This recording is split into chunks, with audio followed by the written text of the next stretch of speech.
Hi! Yeah! And welcome to my YouTube channel. Tingnan niyo yung lugar. Nakapag-beach din sa wakas. For today's episode, marami kasi ang nag-request. Mel, sumayaw ka naman. Pakita mo naman yung mga sayaw mo. Kasi sa totoo lang, sa mga greatest achievements ko in life is nung nanalo ako ng contest sa Shall We Dance noong 2007, isa yung sa greatest achievement ko.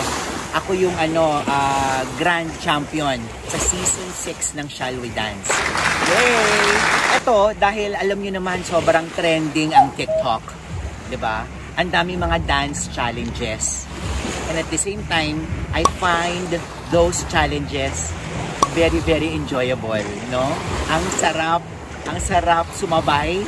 Ang sarap sumabay sa yung mga nagti-TikTok dance challenge kasi enjoy lang. Tsaka nakikita nyo yung iba-ibang klaseng kinds of mga pa-cute na sayaw, mga hataw na sayaw, mga ganyan. So for today's episode, yan ang gagawin natin. Magsasayaw tayo.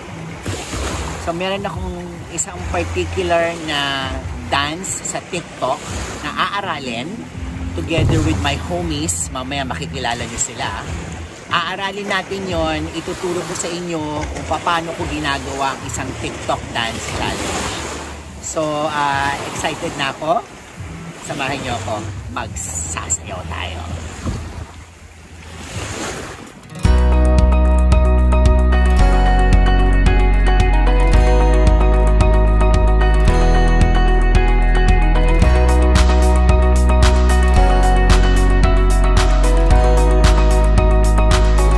To Life with Meliton, the Mel Martinez channel. Okay, we are about to start sa ating TikTok dance. Pero before anything else, I want to introduce to you kung sino yung mga makakasama ko. Ladies and gentlemen, my homies, give it up. Come on. Hi, I'm Enzo. Hi, I'm Chloe. I'm Florence. Hi, I'm Gab. Di ba? Mga kaidaran ko lang yung mga yan. Okay? Kaya, ito na magsa-start na tayo. So, today's TikTok dance challenge. So, ang nakita ko magandang dance craze is, ang title ay All For You.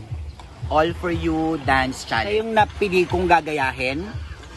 Kasi, the way she moves, it's really, really good, no? Ang galing ng mga pitik niya. Ang galing din nung grace niya, yung sharpness niya. So, ito yung gagayahin namin ngayon sa version namin. At sana, ito magagaling yung mga homies ko. Pakita natin ito mga homies ko. Ayan sila, ayan, di ba? Sa itsura pa lang nila, professional na. Di ba? Unang-una, tinitingnan ko yung steps, okay? Kasi very, very important sa akin yung steps na gagawin. And at the same time, gusto ko yung pinanggagayahan ko o yung gagayahin ko, gusto ko yung nag-i-enjoy din sila dun sa dance. Kasi syempre kapag nakita mo isang tao na ini-enjoy niya yung dance niya, naiinganyo ka eh. Diba? In short, napapasayaw ka rin. No? So the way I do my dance is, papanoodin ko muna siya ng buo, titingnan ko yung mga steps, titingnan ko yung mga pitik niya, titingnan ko yung galaw, no? How he or she moves. Tapos, binibreak ko siya into 8 counts. Okay? So sa lahat ng mga nanood ngayon, if you want to learn na madali yung mga TikTok dance, i-break nyo yung steps, i-break nyo yung dance into 8 counts. Kasi doon kayo matututo yung 1 2 3 4 5 6 7 8 1 2 3 4. Mas madali nyo matututunan kung binibreak nyo yung steps into counts. 8 counts, usually 8 counts yan, no? Kasi kung gagayahin siya ng dire-diretso lang, baka malito kayo. So, kailangan i-break natin into 8 counts.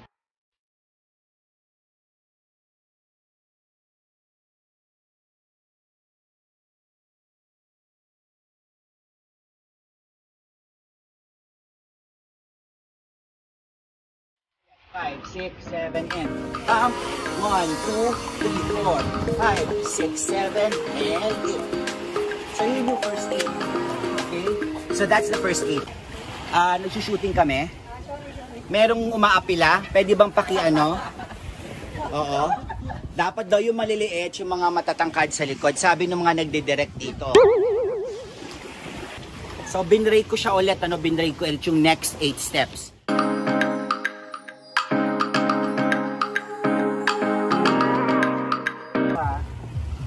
6.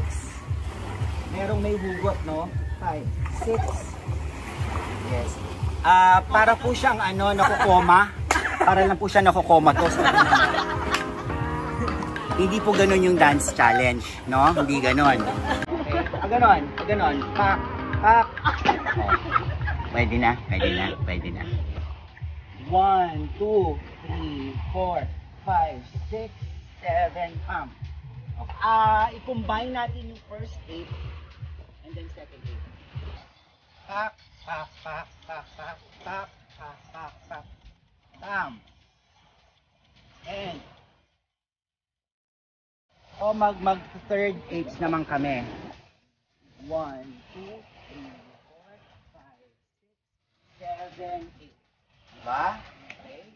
Magaling tayo. Lupakuloan ka na balad? 3 buwan. Lupakuloan ka na balad? 3 buwan. Are you okay there, Gab? Okay. Yeah. Sabi niya, yeah. How about you? Yeah, okay, fine. So, mag-ano muna tayo sa first 8, second 8, and third 8. First 8 muna, 5, 6, 7.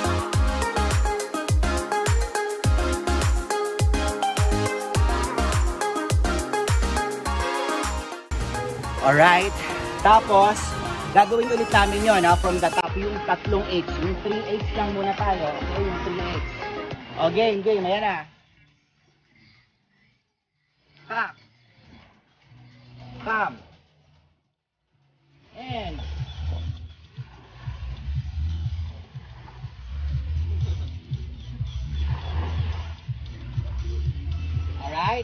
Alright, yung ika-fourth 8 natin, gagawin natin. So, 1 and 2, 3 and 4, 5, 6, balik, 7, 8. Oh, nangyari brother!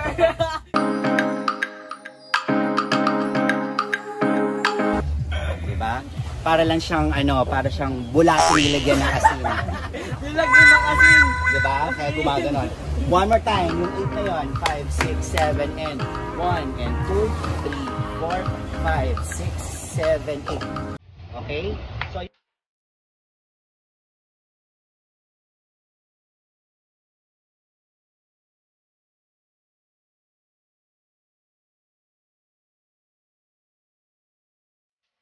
last 8 na. Matatapos na yung dance. Ganun lang kadali. Katapos nung, di ba?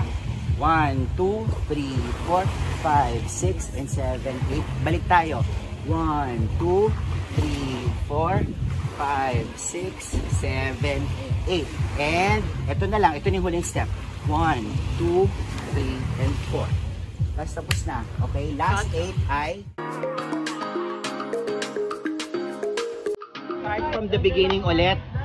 5, 6, 7, and pam, pam, pam, pam, pam, boom, pam, pam, dag, dag, dag, dag, and up, 2, 3, 4, 5, 6, 7, 8, and 1, 2, 3, 4, 5, 6, and 7, 8, 1, 2, 3, 4, 5, 6, 7, 8, 1, 2, 3, 4, 5, 6, 7, and 1, 2, 3, 4.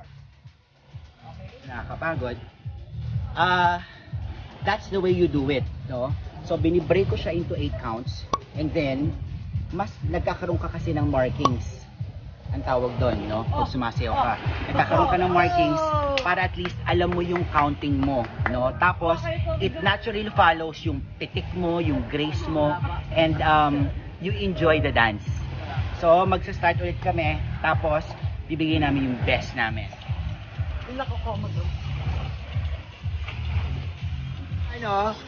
Now, gagawin namin to on the next level.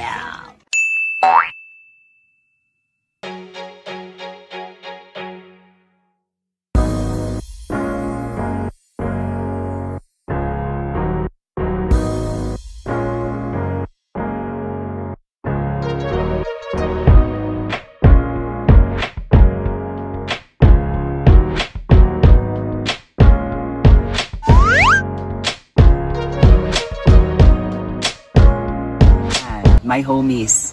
Diba? Why don't you give them a round of applause? Fairness, ngayon lang namin natutunan yung dance. And kamusta? Gusto ko malaman sa inyo kamusta ang experience habang tinuturuan ko kayo ng dance? Kamusta, Enzo? It's very... Oh my gosh, I can't. It's very, what? Say what? I've learned a lot Oh, from that dance. oh yeah? Yeah. Like how? And I've enjoyed that dance. He enjoyed that dance. What about you? For beginners, it was hard because it has lot of movements.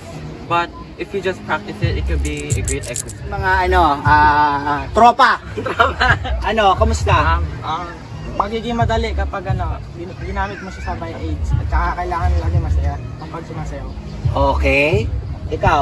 Okay naman masaya. Yun na yun? Abo. Okay na yun. Basta masaya.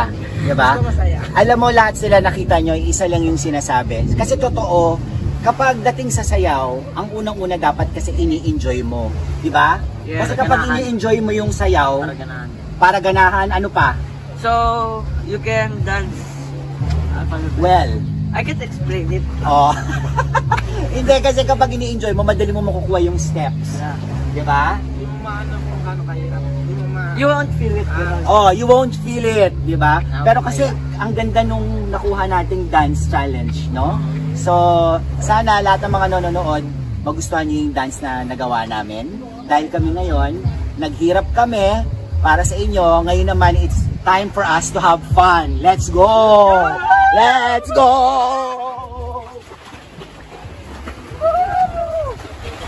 So, sa mga ibang TikTok dance challenge na nagawa ko, sobrang nag-enjoy ako, no? From Binibining Marikit, from Chinita Girl, tapos yung mga iba kong mga nasayaw na sobrang nag-enjoy ako. Ito yung mga compilation ng mga dance TikTok challenges na nagawa ko. Watch this and have fun.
So, thank you for watching today's episode.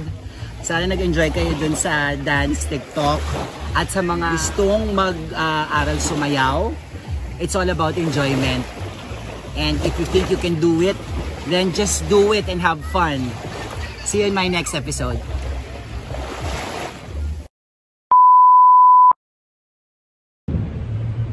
next on Life with Meliton, the Mel Martinez channel.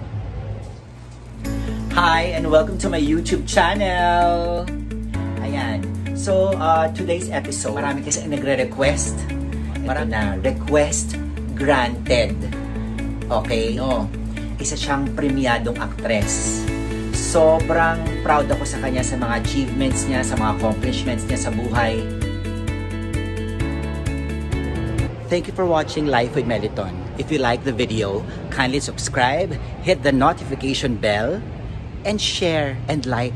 Yun lang naman para masaya at updated kayo sa mga videos ko. See you next episode.